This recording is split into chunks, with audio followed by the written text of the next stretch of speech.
Vito Aïdara de mu ngi lay tooñ nee na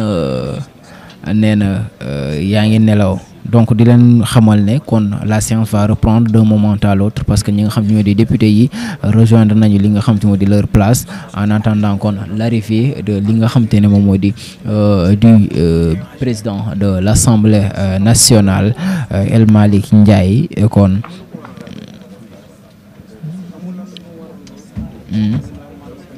bientôt d'un moment à l'autre parce que normalement bu ñu daal di annoncer retour voilà le président de l'Assemblée nationale mu ngi doon di dugg si sonné nañu donc ñëpp dañuy daal di jóg taxaw ngir que moom le président de l'Assemblée nationale mu daal di dugg si mu ngi noonu El Malick Ndiaye accompagné de ñi nga xam ne ñoom ñoo koy daal di secondé Maimouna ji ki nga xam ne mooy Maimouna Bousso waaye également ak ñeneen ñi donc ñu bàyyi leen ngeen teewlu li nga xam te ne moom moo di lii di séance bi jaa ngeen jëf ñu bàyyi leen léegi ñu retrouver waat.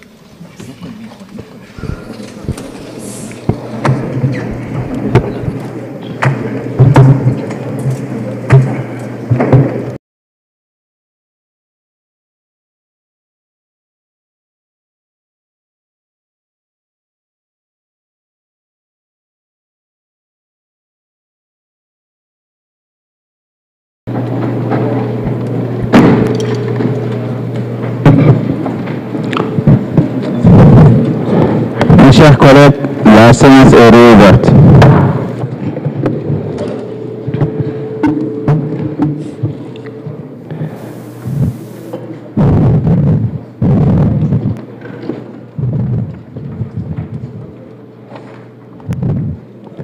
Mesdames et messieurs, lors de notre dernière séance tenue le samedi 14 décembre 2024, notre collègue Guy Marius Sagna avait, à travers un rappel au règlement, soulevé le cas d'incompatibilité de notre collègue Mbaye Dione, directeur général de la BIMAO, élu député. Je voudrais informer l'Assemblée que le bureau réuni le 19 décembre dernier a pris connaissance de la démission de M. Mbaye Dione de ses fonctions de directeur général de cette banque faite depuis le 4 décembre 2024. C'est l'information que je souhaitais partager avec notre collègue Guy Marius Sagna et à l'Assemblée.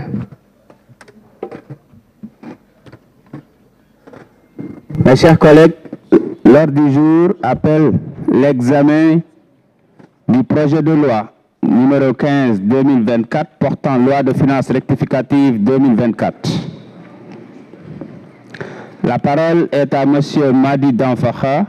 rapporteur général de la Commission des finances et du contrôle budgétaire, pour lecture du rapport.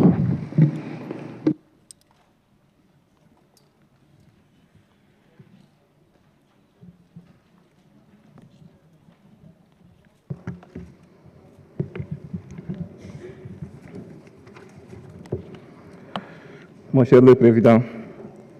Messieurs les ministres, chers collègues,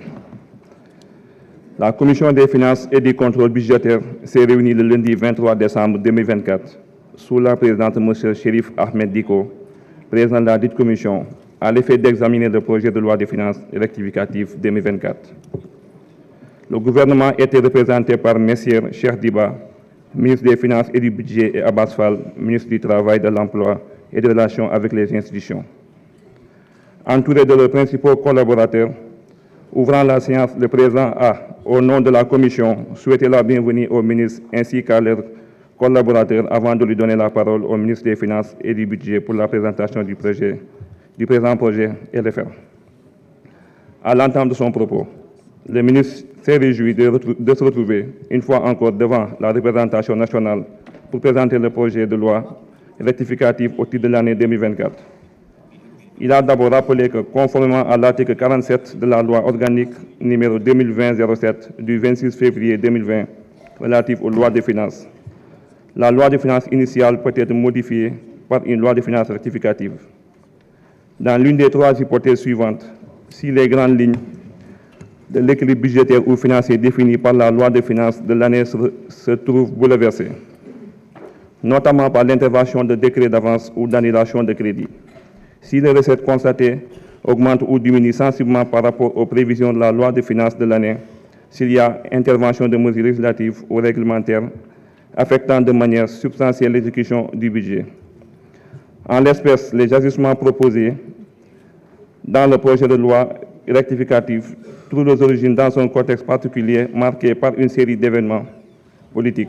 économiques et sociaux en lien avec la conjoncture internationale, régionale et nationale, a souligné le ministre. Il dira qu'il s'agit, entre autres, de la nouvelle alternance politique, de l'adoption d'un nouveau référentiel de politique économique et sociale, avec l'adoption de l'agenda national de transformation et de l'évolution de la conjoncture économique mondiale et nationale. Le ministre a ainsi fait noter qu'au regard de ces considérations, des ajustements sur les prévisions initiales sont nécessaires, tant du côté des recettes que des dépenses, afin, d'une part, de maintenir l'équilibre budgétaire et, d'autre part, de prendre en compte les incidences budgétaires induites par les changements institutionnels, ainsi que les priorités et urgences de nouvelles autorités. Sur le plan budgétaire, il a aussi relevé la nécessité de prendre en compte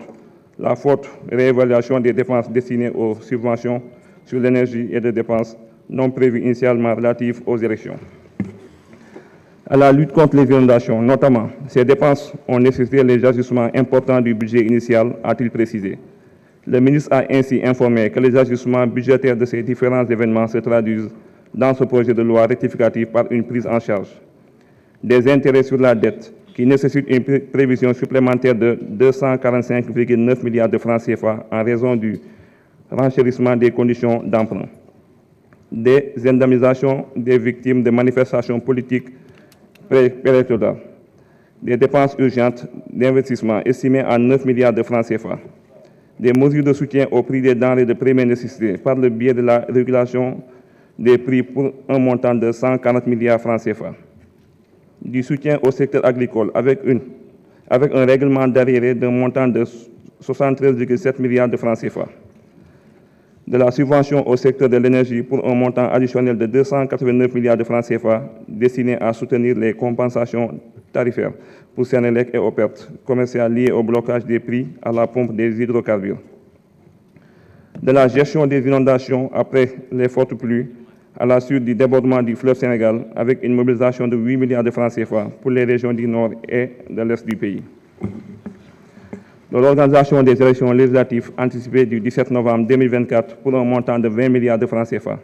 des tirages sur les pré-projets pour un montant additionnel de 668 milliards de francs CFA du fait des engagements antérieurs contractés. En outre, le ministre a fait noter que pour donner suite aux ajustements opérés, le cadrage budgétaire de la loi de finances rectificative 2024 table sur un taux de croissance